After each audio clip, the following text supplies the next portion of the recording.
séance du mardi du Quai Voltaire du 24 septembre a été consacrée au chocolat et au cacao, vu essentiellement du point de vue du commerce équitable. Il y avait 4 intervenants: Christophe Bertrand, qui est artisan chocolatier, Christian Silas, qui est chercheur CIRAD, Blaise Desbordes, qui est directeur général de Max Havelaar France, et Patrick Poirier, PDG du groupe C'est Moi. La journaliste qui animait les débats s'appelait Nathalie Elal. Elle est l'auteure du dictionnaire exquis du chocolat, et nous avons eu en conclusion l'intervention de l'ambassadeur de Côte d'Ivoire. Nathalie Elal a d'abord rappelé les données du contexte, c'est-à-dire les 5 millions de producteurs de cacao dans le monde, la production qui s'élève à 4,5 millions de tonnes par an, le fait que cette production est concentrée dans 4 pays, dont la Côte d'Ivoire qui fait à elle seule 43% de la production mondiale et le Ghana 20%, les 2 pays s'étant associés dans un accord qui les fait désigner aujourd'hui par certains comme l'OPEP du cacao. La production est assurée à 95% par des exploitations familiales. Les rendements varient beaucoup, de 150 kg à 2500 kg.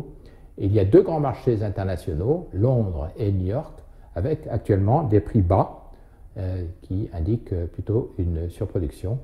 Et les consommations s'établissent à 7 kg par habitant, en Allemagne 11 kg par habitant, et en Chine seulement 100 grammes par habitant. Le débat a été articulé autour de 3 chapitres: les menaces, les remèdes et les perspectives.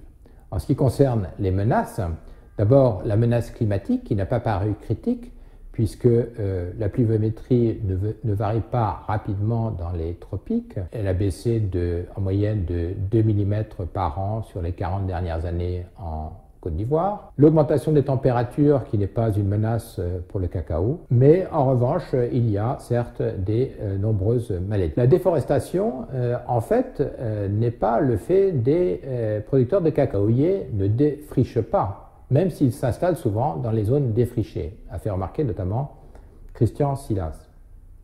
La principale menace est donc plutôt la sous-rémunération des producteurs, ce qui explique le vieillissement de la population, qui en Côte d'Ivoire est en moyenne de 65 ans par habitant, et peut-être le phénomène du travail des enfants, qui s'explique peut-être, c'est un phénomène mal documenté, par la condition misérable des producteurs. Un auditeur s'est interrogé sur l'absence de plantations industrielles, à quoi Christian Silas a répondu que ce n'était pas l'objectif de la filière de développer ces plantations. L'oligopole Cargill-Barry-Callebaut n'a pas été beaucoup évoqué pendant le débat. En ce qui concerne les leviers ou les remèdes à ces menaces, mieux payer le producteur, bien sûr, c'est l'objectif stratégique d'abord du commerce équitable.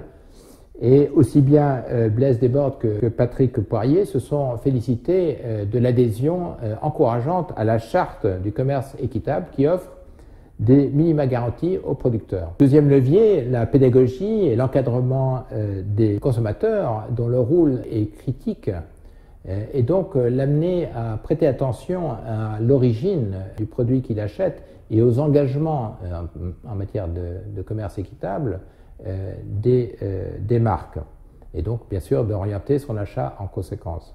L'encadrement et la formation aussi des producteurs, c'est le but de Christophe Bertrand, par exemple, dans la coopérative qu'il a aidé à développer au Cameroun. La structuration des coopératives pour qu'ils maîtrisent mieux la première transformation, la qualité de la fermentation, et ce pourquoi la charte du commerce équitable offre des primes de développement. Dans l'ensemble, les intervenants ont évoqué le retard en matière de développement donc de l'Afrique par rapport aux autres pays, notamment en Amérique latine, par exemple en comparant avec la situation en Équateur. Pour ce qui concerne les perspectives, donc dernier chapitre du débat, eh bien, on a conclu qu'en 2050, on mangerait du chocolat parce que la menace climatique n'est pas sévère. En revanche, cela suppose qu'on paye correctement le producteur. Blaise Desbordes, donc le directeur de Max Havelaar France, a fait remarquer la responsabilité que portaient les consommateurs qui, s'ils ne payent pas les coûts de production, eh bien, font peser ces coûts sur la planète. Mais il est vrai que dans le cas du cacao, comme on l'a dit, l'externalité négative, c'est la sous-rémunération du producteur. Donc il faut vraiment mettre l'accent sur ce point, sur le prix payé au producteur pour assurer l'avenir. On peut noter que le commerce équitable ne représente encore que 2% du commerce mondial et que le chocolat de dégustation ne représente que 20% par rapport au chocolat en poudre et au chocolat d'enrobage qui donc représentent l'essentiel de la production. Et donc on peut se poser la question si pour cette part du marché qui ne demande pas une qualité particulière, l'industrie alimentaire fera l'effort du commerce équitable.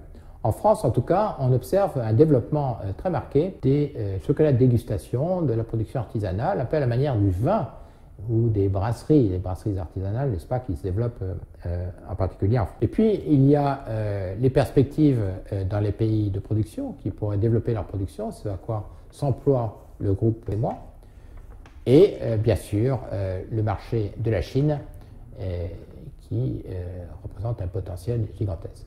Voilà.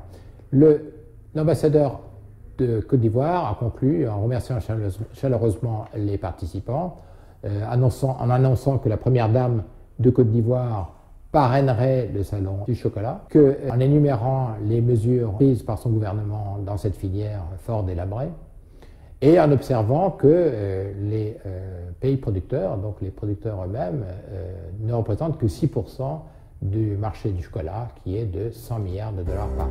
Voilà.